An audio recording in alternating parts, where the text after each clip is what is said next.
दार्जिलिंग में होटल चुनते वक्त पर्यटकों के दिमाग में एक ही चीज रहता है, होटल से विशाल कांचनजंगा का नजारा। और 40% होटल्स, आप किसी भी ऐप को उठाकर देख लीजिए, सब कांचनजंगा का व्यू गारंटी करते हुए आपसे रूम का बुकिंग्स भी करवा लेते हैं। पर यहीं पर है सबसे बड़ा झोलझाल। चलिए आज आप और हम मिलकर इस वीडियो में झांक लेते हैं दार्जिलिंग की ये सबसे बड़ा होटल स्कैम और करते हैं उसकी समाधान। तो जी कांचनजंगा व्यू जो आज की वीडियो का सवाल है और जो इन सब होटल्स और होमस्टेज का वादा है, वो कुछ इस तरह की होती है। एक बहुत बड़ा लैंडस्केप, उसके बाद कांचनजंगा, या सिर्फ पहाड़ों का व्यू, या सामने वाले पहाड़ में बहुत सारे मकान और उसके पीछे शायद लग रहा है कांचनजंगा, या एक कॉमन बालकनी से कांचनजंगा व्यू जिसे देखते हुए आप और आपकी प्रियसी या आपके फैमिली मेंबर्स के अलावा आपको नजर आएगा बहुत सारे और भी अनजान लोग जो गेस्ट बन के ठहरे हैं उसी होटल में, या रूफटॉप रेस्टोरेंट से कांचनजंगा व्यू। यानी आपको चाय, कॉफी, ब्रेकफास्ट या लंच का बिल पे करना पड़ेगा अगर आप कांचनजंगा को थोड़ी देर के लिए देखना चाहते हो तो।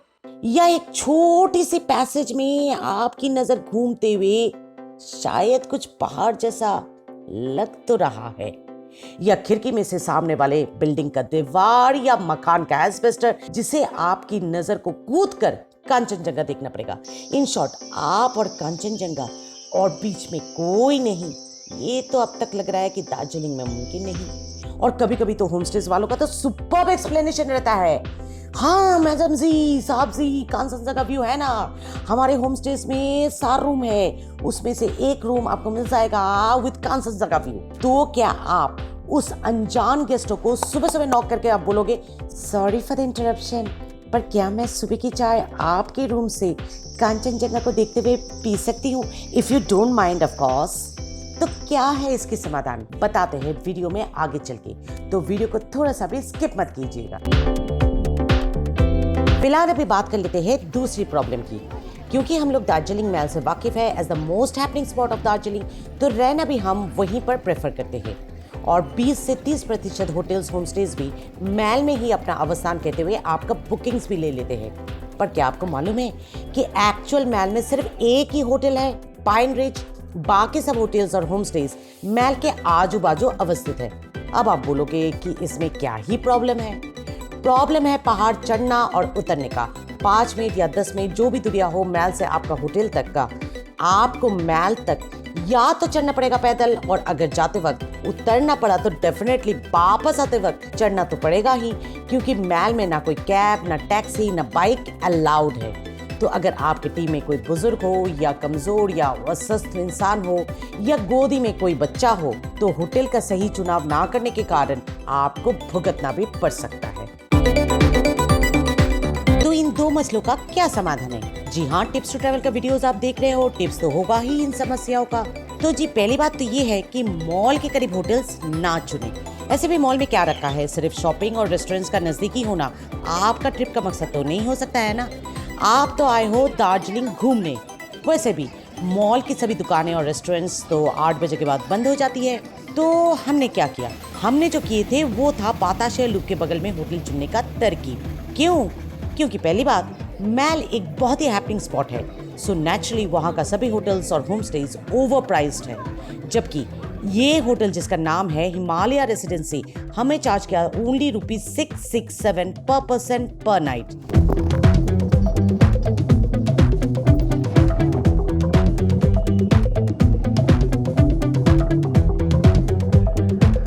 रूम में मौजूद था सभी जरूरतों का सामान, जैसे कि bed, cupboard, pillow, blanket, chair, table, electric kettle, towel, soap, geyser, बाल्टी, मग वगैरह।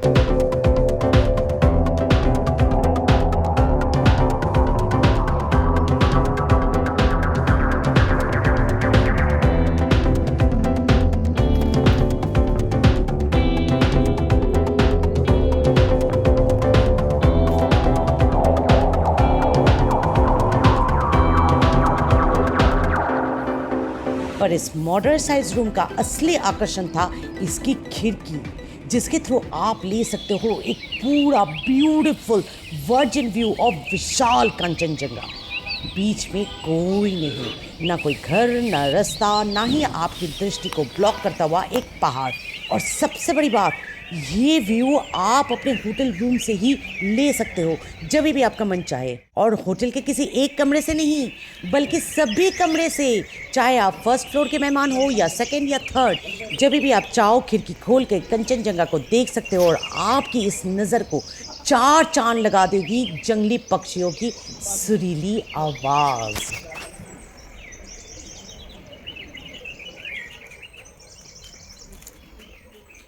अब आप लोग सोच रहे होंगे कि आप तो ठहरे हो दार्जिलिंग की वेस्ट पॉइंट में, यानी मैल से 30 मिनट की दूरी पे, तो खाने का क्या होगा?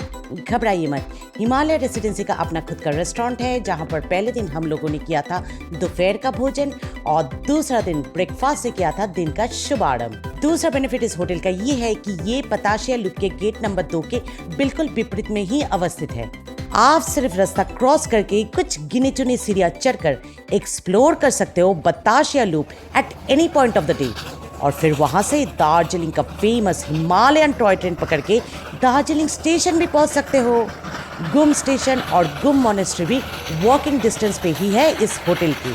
इन शॉर्ट कहा जाए तो दार्जिलिंग का 4 नामचीन पर्यटक स्थलों का आनंद आप उठा सकते हो इस होटल हिमालय रेसिडेंसी में ठहर कर, और वो भी पैदल, बिना किसी कैब या टैक्सी को हायर किए। क्यों है ना ये एक बढ़िया टिप? इस बात पर हो जाए इस वीडियो को एक लाइक और हमारे चैनल टिप्स टू ट्रैवल का एक सब्सक्रिप्शन प्लीज। तीसरा फायदा हमारा ये हुआ कि इस होटल से दार्जिलिंग का फेमस टाइगर हिल सिर्फ 50 मिनट की दूरी पर है, यानी हम लोग कुछ और देर तक सो पाए उन सभी पर्यटकों के मुकाबले जो मॉल से रात के 3 बजे ठंड में कपकपाते हुए टाइगर हिल आ पहुंचा सूर्य उदय देखने के लिए। ओवरऑल बोले तो इस होटल में ठहरना हमारा सबसे अच्छा निर्णय था, जिससे हमें प्राप्त हुआ ऊपर बताए गए सारे के सारे फायदे। आप भी अगर हमारी तरह बुद्धि का इस्तेमाल करते हुए इस होटल में रूम बुक करना चाहते हो तो स्क्रीन पे दिए गए नंबर पे कॉल कीजिए। और इसके अलावा भी अगर कुछ जानकारी लेना हो तो कमेंट्स भर दीजिए। Click to see the next video and happy journey.